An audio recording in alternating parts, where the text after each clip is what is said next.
O Deus a quem servimos é o Deus da nossa restauração, que pode trazer sobre nós um reavivamento.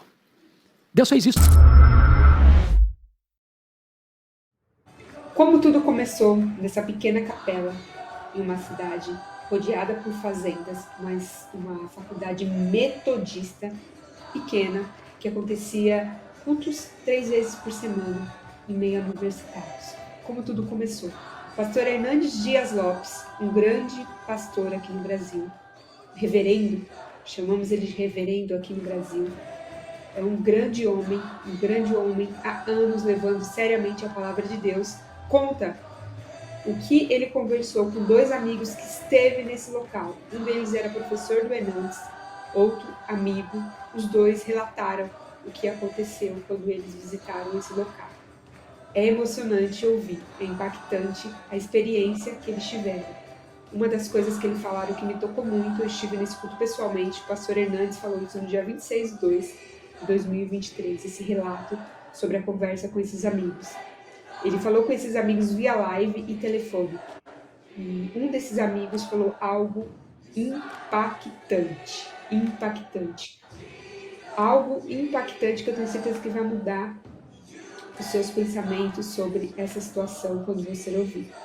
Uma dessas coisas, além dessa coisa que foi mais impactante, outra coisa que eu adianto aqui para vocês que ele falou que foi algo tremendo. Ele disse: minha vida era uma antes e agora é depois. Agora é outra vida depois de ter ido nesse lugar pessoalmente.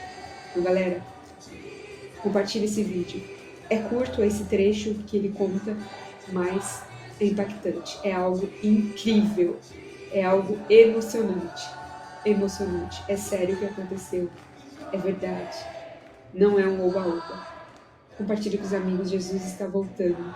Que possamos buscar isso que ele viveu nesse lugar. Que o Brasil seja avivado. Acompanhe o vídeo, compartilhe e se inscreva no canal. O Deus a quem servimos é o Deus da nossa restauração, que pode trazer sobre nós um reavivamento. Deus fez isso na história. Deus fez isso lá na Alemanha, em 1723, com os moravianos. Deus fez isso lá na Inglaterra, na Universidade de Oxford, em 1739.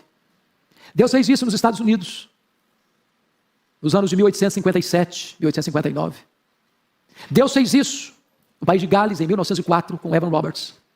Deus fez isso em 1966, com Earl Stiggin, na África do Sul. Deus fez isso em 1907, na Coreia. Deus fez isso em muitos outros lugares. A igreja murcha, de repente, o Senhor vem, visita a sua vinha e ela volta a florescer e frutificar. Vocês certamente estão acompanhando esse fato que aconteceu na Universidade de Asbury, no estado de Kentucky, no dia 8 de fevereiro. Eu tenho acompanhado de perto, eu tenho conversado com pastores amigos que estiveram lá e conversei com eles lá de dentro, fazendo lives com eles. E eu gostaria de dar alguns testemunhos para vocês sobre isso. É uma universidade metodista. O fundador desta universidade, missionário Asbury, por isso tem esse nome, fundou essa universidade no século XVIII. Ele era um discípulo de John Wesley. Ele andou cerca de 100 mil milhas a cavalo pregando o evangelho, falando de avivamento. Eu fico imaginando que Deus está respondendo a oração daquele homem ainda hoje. Essa universidade já recebeu várias visitações de Deus em outros tempos, desde 1908. Só no século XX foi em 1950 e 1970 os principais. E agora, no dia 8 de fevereiro, aquela universidade metodista tem 3 cultos semanais na capela. Não é um seminário, é uma universidade metodista. E neste culto de dia 8, o capelão pregou um sermão sobre Romanos 12, versos 9 a 21. Eu tive a bênção de ouvir esse sermão na íntegra. Um sermão simples, mas muito objetivo, muito direto, muito confrontador. Retratando a questão de que há necessidade de confissão de pecados. E o que ele disse foi o seguinte: o que nós falamos de amor não é amor. Porque nós não temos, na prática, preferido uns aos outros em honra. Quando ele terminou o sermão, os alunos voltaram para a capela, para as salas de aula, e deram falta de 19 alunos. Quiseram saber o que estava acontecendo. Um desses alunos permaneceu na capela, se ajoelhou, tomado de convicção de pecado, e começou a confessar os seus pecados. Pecados graves, horrendos, com medo de ser rejeitado. Mas os colegas que estavam ali, me parece 18 deles, se ajoelharam com ele, choraram com ele, amaram a ele, e também começaram a confessar os seus pecados. Os professores, percebendo que os alunos não voltavam, procuraram saber. E aí foram os professores, foram os outros alunos, foram os diretores, foram os funcionários. E um senso tremendo da presença de Deus invadiu aquele lugar. A capela comporta 1.500 pessoas. E a reunião de oração intercalada de pregação, de louvor, durou mais de 2 semanas. Outras universidades estão sendo tomadas com o mesmo propósito, com o mesmo sentimento. Pessoas vieram de praticamente todos os estados da América para ver o que estava acontecendo. Uma cidade pequena, no meio de fazendas. Gente de outros países vieram. E o testemunho que se tem é que é impossível chegar ali sem ter um senso profundo da presença de Deus. As filas se formaram de mais de 2 quilômetros, mais de 2.000 metros de fila, uma temperatura até 4 graus negativos. Ninguém murmurando, ninguém reclamando, um senso profundo de quebrantamento, de arrependimento, de confissão de pecado, de adoração a Deus. Um dos pastores, amigo que eu tenho lá, um homem muito estudioso, disse: eu vou lá, até a pedido do conselho dele, para verificar em loco. E ele foi e me disse, com um senso crítico, com um pouco de ceticismo. Quando ele chegou, ele foi tomado pela presença de Deus. E aquilo impactou a vida dele. Um outro pastor, que foi meu professor lá em Jackson, Mississippi, esteve lá e com lágrimas, mas chorando, me disse: olha, é impossível não entender que é uma obra de Deus. Outro pastor, com quem conversei ontem, também, repetida vez, eu fiz uma live com ele, e ele me ligou ontem e disse: pastor Hernandes, a minha vida tem um antes e tem um depois.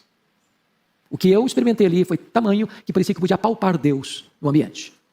Ontem me ligou dizendo que estava dirigindo o seu carro e foi tomado por uma presença de Deus tão grande, uma alegria tão grande que ele nunca sentiu na sua história, na sua vida. Deus pode fazer de novo. Deus pode fazer de novo. O que diferencia este fato dos outros é que nós vivemos hoje no período da mídia social, da internet. E o mundo inteiro está sendo, de certa forma, impactado por esse fato. Meus amados, o que eu creio é aquilo que esse salmo está nos ensinando. Restaura-nos, ó Senhor Deus dos exércitos. Faze resplandecer o teu rosto e seremos salvos. Que Deus nos visite também. Que Deus nos quebrante também. E que nós experimentemos, na nossa geração também, um poderoso reavivamento espiritual. Vamos ficar em pé e vamos orar. Bendito Deus, nós te adoramos e exaltamos o teu nome, porque a tua palavra é viva, a tua palavra é poderosa, a tua palavra diagnostica o nosso coração, revela a gravidade da nossa doença, mas ao mesmo tempo nos traz o remédio eficaz para a nossa cura, para a nossa restauração. Deus, nós nos identificamos com o povo de Israel. Muitas vezes, nós temos sido também um rebanho de ovelhas rebeldes, que não querem seguir a liderança do pastor, do supremo pastor. Às vezes, Deus, nós nos tornamos recalcitrantes, de dura cerviz. Às vezes, Deus, nós vivemos uma vida apática, sem viço, sem frutos, como uma videira devastada. E o que nós te clamamos é: tem misericórdia de nós. Socorre no Senhor. Vem, vê e visita esta vinha. E resplandeça sobre nós a luz do teu rosto. E restaura a nossa sorte. Que cada coração que entrou aqui hoje, Senhor, seja impactado pela tua presença. E que tempos de refrigério venham sobre nós. Que o sopro, que o vento do avivamento venha sobre nós. E que a tua igreja, nesses dias, experimente um poderoso reavivamento espiritual. Nós oramos em nome de Jesus. Amém. Ainda em pé como vocês estão? Vocês estão sabendo que o pastor Arival está convocando a Igreja Presbiteriana de Pinheiros para o dia 12 de março. Para um dia pleno na casa de Deus. E esta igreja tem ansiado por isso. O pastor Arival tem nos conclamado a isso. Esta igreja tem sido uma bênção na vida desta nação e de muitas outras nações. Mas nós aguardamos mais de Deus. Nós ansiamos mais da presença de Deus. Então eu quero conclamar vocês para o dia 12 estarem apostos na presença de Deus, na casa de Deus. A agenda está sendo posta para a igreja. Eu queria, e é um apelo que o pastor Arival até me pediu fazer, não esqueça de falar isso para o povo. Dia 12, nós queremos muito ver a igreja em peso, o dia todo, na presença de Deus, na casa de Deus, buscando a face de Deus. Deus abençoe a todos. Muito obrigado.